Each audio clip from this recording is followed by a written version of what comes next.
Governor Shapiro signed several bills today, including the one that will fund state-related universities like Penn State, Pitt, and Temple. The legislature passed this several months late, and while supporters are happy money is finally going to start flowing, they're not completely happy, as Dennis Owens reports. There was months of haggling and bickering, but in the end, no big blow-up. First the Senate. Ayes 45, nays 5. Then the House. The yeas are 149, the nays 54. The majority required by the Constitution. Actually, 2/3 majority required for state-related funding. But with that, Penn State, Temple, and Pitt got the same state dollars they got last year. Lincoln got a little more.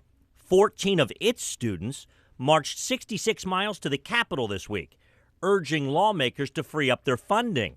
It made a difference. I think all of us on both sides of the aisle were moved by that effort. These funds go directly to offset tuition for Pennsylvania residents. Penn State is in Democrat Paul Takak's House district.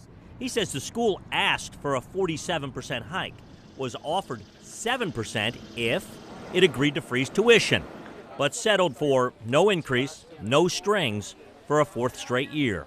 We really only got flat year-over-year funding, which is effectively a decrease given the increasing costs that they're dealing with.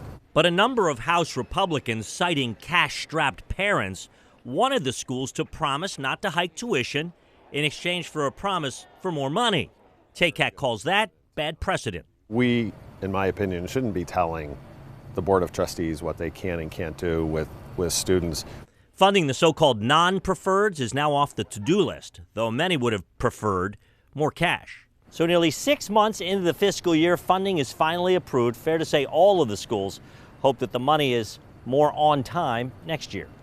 At the state capitol, Dennis Owens, ABC 27 News.